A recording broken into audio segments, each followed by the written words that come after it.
have plus object plus bare infinitive. bare infinitive කියන්නේ to එකක් නැතුව ක්‍රියාපදයේ යොදනවා. අපි බලමු ඒක කොහොමද කරන්නේ කියලා. මේ to do, to cut, to run මෙන්න මේ වගේ to එකයි ක්‍රියාපදයයි යොදන්නේ නැතුව යොදන බේස් ෆෝම් එකට ක්‍රියාවේ මූලික ස්වරූපය යොදන එකට තමයි අපි bare infinitive කියලා කියන්නේ. This structure has a meaning similar to make someone do something. මෙම වාක්‍ය ව්‍යුහයේ අර්ථය කාට හරි යමක් කරන්නට බල කිරීම යන අර්ථයට සමාන වෙනවා. යමකට යමක් කරන්න බල කරනවා කියන අර්ථයට සමාන වෙනවා. I'll have her prepare the report. මම ඇයට වාර්තාව හදන්න කියලා බල කරන්න. එහෙම නැත්නම් අනිවාර්යයෙන් කරන්න. I'll have her prepare the report. මේක සමානයි I'll make her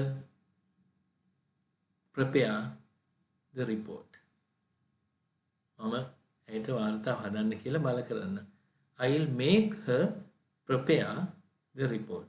ඒකට සමානයි I'll have her prepare the report කියන එක.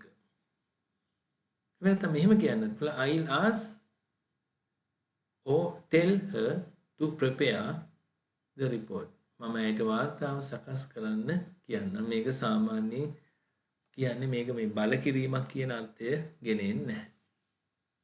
කලින් වාක්‍යයේ තියෙනවා මම ඇයට වාර්තාව හදන්න කියලා බල කරන්න අනිවාර්ය කරන්න කියලා එවැනි එයාට බලපෑමක් කරන අර්ථය එනවා. The teacher had me stay after school to discuss my essay. මගේ රචනාව ගැන සාකච්ඡා කිරීමට පාසලෙන් පසුව නැවතී සිටින ලෙස මට ගුරුවරයා බල කර සිටියා. මෙතන had කියලා දාපුවම අතීත කාලයට යනවා. නමුත් අන බේස් ෆෝම් එක එහෙම නැත්නම් මේ bare infinitive කියන එක එලෙසම පවතිනවා. මේ had කියන එක තමයි වෙනස් වුනේ. The teacher made me stay after school to discuss my essay.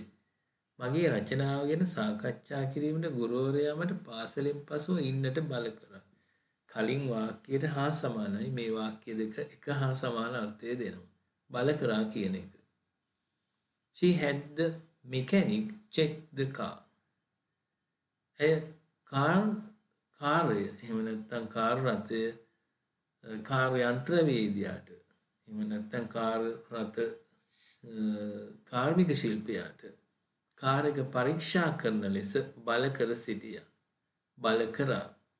ඇය මෝටර් රථ අලුත් වැඩියා කිරීමේ ශිල්පියාට එගේ මෝටර් රථය පරීක්ෂා කරන ලෙස බල කර සිටියා කියන අදහස තමයි එන්නේ.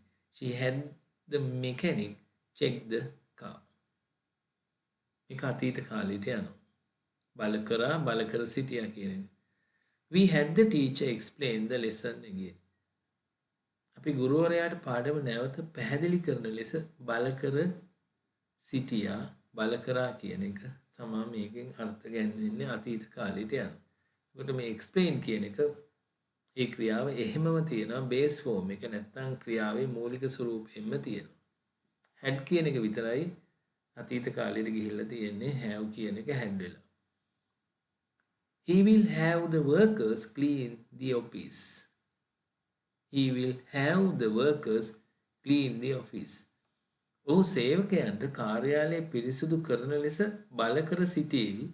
අතීත කාලයට යනවා. එහෙම නැත්නම් බල කරાવી. ඔහු සේවකයන්ට කාර්යාලය පිරිසිදු කරන ලෙස බල කර සිටීවි. බල කරાવી කියන මේ අර්ථය දෙනවා. මෙන්න මේවා සාමාන්‍යයෙන් සිංහල භාෂාවත් එක්ක ගත්තම පැටලෙනවා. අපිට අර්ථය පැහැදිලිව තේරුම් ගන්න අමාරුයි. අපිට Google translator වගේ දේවල් උනත් පාවිච්චි කරලා මේ පැහැදිලි අර්ථයක් ගන්න අමාරුයි. ඒ වගේ ලබා දෙන අර්ථය මේ සිංහල භාෂාවට ගැලපෙන්නේ නැති අර්ථයක් තමයි දෙන්නේ. එතකොට අපිට මේව පැහැදිලිව තේරුම් ගන්න අමාරුයි.